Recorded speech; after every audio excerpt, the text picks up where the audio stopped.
नमस्कार, आप देख रहे हैं न्यूज 18। मैं हूं आपके साथ मेनका चौधरी और इस बुलेटिन की शुरुआत करते हैं 6 तस्वीरों के साथ। बीजेपी का प्रचंड प्रचार जारी है। पीएम ने आज ताबड़तोड़ जनसभाएं की। ईवीएम को लेकर विपक्ष पर बड़ा तंज कसा तो सीएम योगी आदित्यनाथ आज अयोध्या में गरजे। अमित शाह ने बाराबंकी में जनसभा कर क्या कहा वो भी आपको बतलाएंगे। तो अखिलेश ने कैसे किया बीजेपी पर पलटवार।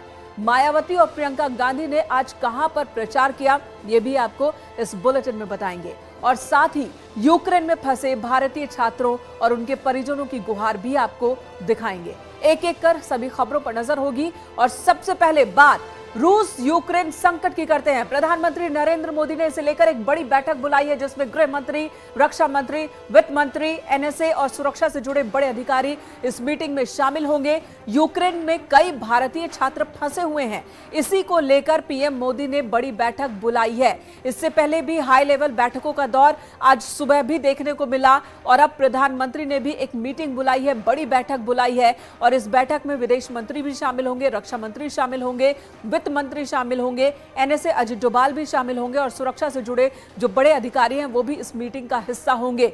जो अहम मसला है इस वक्त भारत के सामने कि जो छात्र फंसे हुए हैं इस वक्त यूक्रेन में, उन छात्रों को कैसे सुरक्षित देश वापस लाया जाए, वो भी तब जबकि रशिया ने अटैक यूक्रेन पर शुरू कर दिया है। जो दूसरा बड़ा मुद्दा है भारत के सामने कि भारत की रणनीति क्या होनी चाहिए, भारत का रुख क्या होना चाहिए यूक्रेन रशिया क्राइसिस के ऊपर। अभी तक भारत ने जो रणनीति बनाई है, शांति की अपील और शांति का रास्ता चुने विश्व, इस रणनीति पर भारत कायम रहता है या फिर भारत की ओर से कोई अपील रशिया यूक्रेन से की जाती है, इसे लेकर भी इस बैठक में चर्चा हो सकती है। और इसी बीच रक्षा मंत्री राजनाथ सिंह ने कहा कि यूक्रेन के हालात पर नजर बनी हुई है, सभी भारतीयों को निकालने की कोशिश जारी है। ऐसा है कि वैसे सरकार ने पहले भी एडवाइजरी जारी की थी और साथ ही उनको बाहर निकालने की व्यवस्था सरकार ने भी कुछ की है। प्लेन्स वगैरह भेजे गए हैं, लेकिन वहाँ की ऐसी स्थिति है कि अब शायद जहाँ तक मुझे जानकारी है कि अभी प्लेन लैंड नहीं कर पा रहा है, लेकिन उसको लेकर सरकार चिंतित है। और जो भी इफर्ट संभव था हमारी सरकार ने किया है और आगे भी जो इफर्ट्स होंगे अपने भारतवासियों को बचाने के लिए हम लोग करेंगे। नहीं, ऑलरेडी प्लेन वहाँ पर भेजी गई थी, कुछ बच्चे आए भी हैं, ऐसा नहीं है, कुछ बच्चे आए हैं, लेकिन एक प्लेन वहाँ गई, वहाँ पर शायद कुछ ऐसी स्थिति थी, हम प्लेन चाहते हुए भी वहाँ पर लैंड नहीं कर पाई। स्थिति विषम है, इसमें कहीं दो राय नहीं है, लेकिन फिर भी हमारी गवर्नमेंट का पूरा इफर्ट है कि जो हमारे भारतवासी हैं, हमारे जो बच्चे वहाँ पर हैं, उन सभी को निकाला जाए। इंडिया का क्या स्टैंड है इस पर कुछ बोल दीजिए। भारत चाहता है कि शांति कायम होनी चाहिए, बातचीत के द्वारा इसका हल निकाला जाना चाहिए, युद्ध की स्थिति पैदा नहीं होनी चाहिए, यही भारत की सोच है। तो बातचीत के जरिए हल निकाला जाना चाहिए, भारत का ये रुख। लेकिन क्या अब भी हालात वैसे बने हैं, बचे हैं कि बातचीत के जरिए कोई हल निकले? इधर रूस और यूक्रेन के टकराव के बाद हालात बहुत तेजी से बदल रहे हैं। रूस ने यूक्रेन की राजधानी कीव समेत अलग अलग जगहों पर बैलिस्टिक मिसाइल से हमला किया। यूक्रेन के गृह मंत्री ने 50 से ज्यादा लोगों की मौत की पुष्टि की है, तो वहीं हमले में यूक्रेन के 40 सैनिकों की भी मौत की खबर है।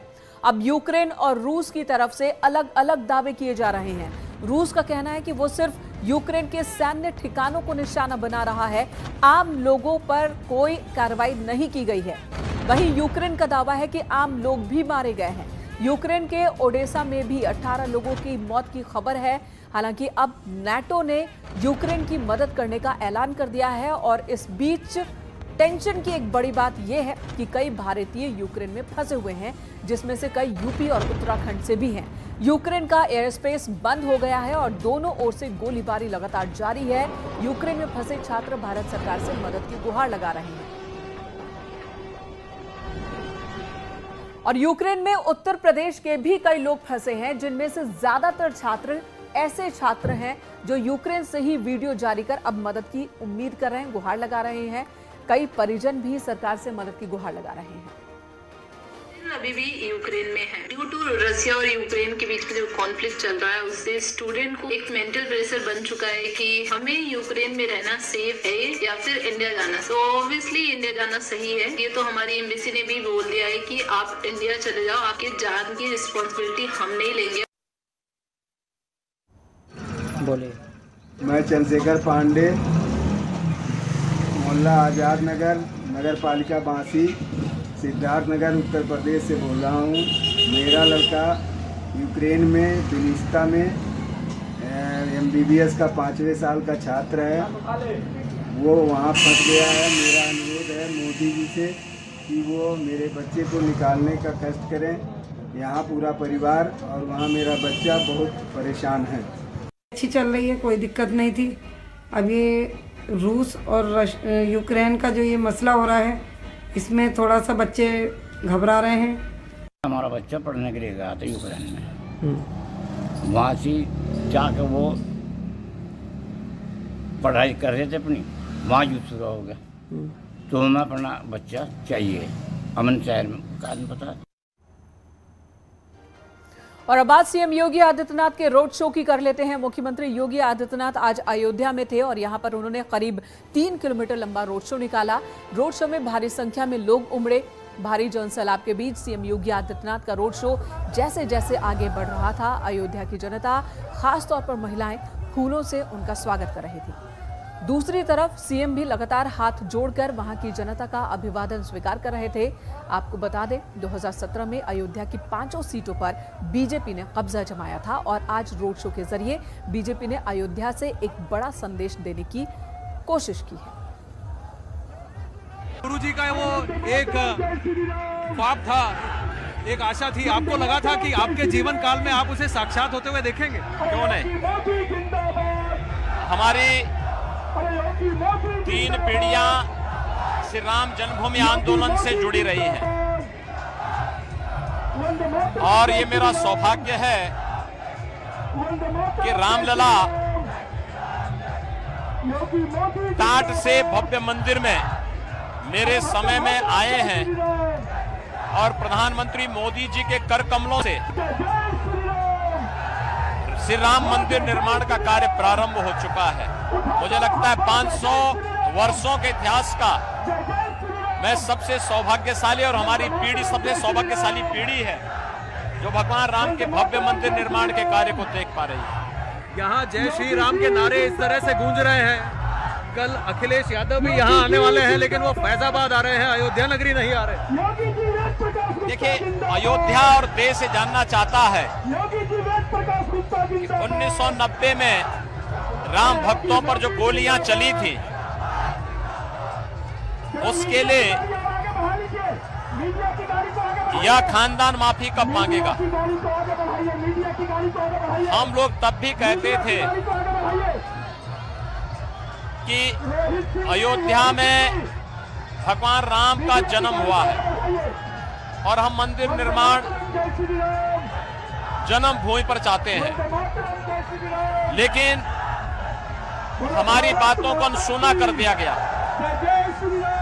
और उस समय जिस प्रकार की स्थिति पैदा करने का प्रयास हुआ, राम भक्तों पर, निर्दोष राम भक्तों पर जिस प्रकार से गोलियां चलाई गई, वो आज पूरी दुनिया ने देखा। आज जब उच्चतम न्यायालय का फैसला आ गया है, तो क्या समाजवादी का कुनबा राम भक्तों से और देशवासियों से माफी मांगेगा?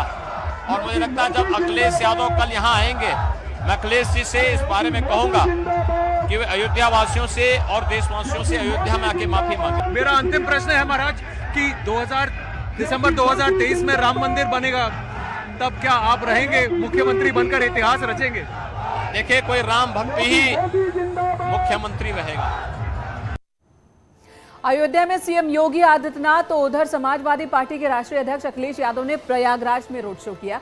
सबसे पहले उन्होंने हंडिया और फूलपुर में जनसभा की, उसके बाद शहर दक्षिणी, शहर उत्तरी और शहर पश्चिमी में रोड शो किया। करीब 4 घंटे तक समाजवादी रथ लेकर अखिलेश यादव शहर के अलग अलग इलाकों में पहुंचे। इस दौरान अखिलेश ने अपनी पार्टी की जीत का दावा किया और कुंभ को लेकर यूपी सरकार को घेरा। इलाहाबाद का नाम बदल करके प्रयागराज कर दिया, लेकिन भारतीय जनता पार्टी ने अपनी करतूतों से, अपने कारनामों से इस पवित्र शहर प्रयागराज को बदनाम भी करने का काम किया है। जहां कुंभ में घोटाला किया, नाम इलाहाबाद से प्रयागराज मुख्यमंत्री जी ने किया। और इधर रोजगार के मसले पर अखिलेश यादव ने और सीएम योगी आदित्यनाथ ने एक दूसरे पर करारे प्रहार किए हैं। अखिलेश ने आरोप लगाया कि बीजेपी की सरकार युवाओं को रोजगार नहीं दे रही। वहीं सीएम योगी ने युवाओं के कल्याण के लिए सरकार की ओर से उठाए जा रहे कदमों के बारे में बताया। 3 साल से वैकेंसी नहीं निकली। जो नौजवान सुबह दौड़ दौड़ करके तैयारी करते थे, उनकी उम्र बढ़ गई। उम्र की सीमा के बारे में भी नहीं सोच रहे हैं। जो लोग झूठ बोल रहे हैं, भर्ती के नाम पर उनके मुंह में ताले लगे हुए हैं। फौज की भर्ती के नाम पर न केवल उनके मुंह में ताले हैं, बल्कि भारतीय जनता पार्टी की सरकार के जो पदों पे मंत्री बैठे हैं, उन्होंने भी लोहे की चैन से लगा करके ताले लगाए हुए। हमारा युवा कैसे छूटेगा, उसको तो हम लोग और अच्छी सुविधा देने जा रहे हैं। फ्री में कोचिंग की व्यवस्था, 1 करोड़ युवाओं को टैबलेट और स्मार्टफोन बांट रहे हैं। आने वाले 5 साल में हर परिवार के एक व्यक्ति को नौकरी, रोजगार अथवा स्वतः रोजगार के साथ जोड़ने का कार्य करेंगे। 1 करोड़ युवा को टैबलेट स्मार्टफोन बंट रहा है। समाजवादी पार्टी ने शिकायत की है चुनाव आयोग से, और हमने भी ठान लिया है अभी 1 करोड़ युवाओं को दे रहे हैं। अगले 5 साल में 2 करोड़ युवाओं को टैबलेट स्मार्टफोन फ्री में देंगे। इधर केंद्रीय मंत्री स्मृति ईरानी ने पीएम मोदी को लेकर एक ट्वीट किया है। स्मृति ईरानी ने लिखा है, जनता की सेवा के लिए विधायक के रूप में 20 वर्ष पूर्व पहली बार चुने जाने से लेकर अब तक पीएम नरेंद्र मोदी ने सेवा और संकल्प शक्ति की मिसाल पेश की है और इस ऐतिहासिक उपलब्धि के लिए उन्हें हार्दिक बधाई। अमेठी की पावन धरा पर साझा किया गया ये वृत्तांत जनसेवा के लिए प्रेरणादायी है। आज से 20 साल पहले 24 फरवरी की ही वो तारीख थी जब मैं पहली बार विधायक बना था।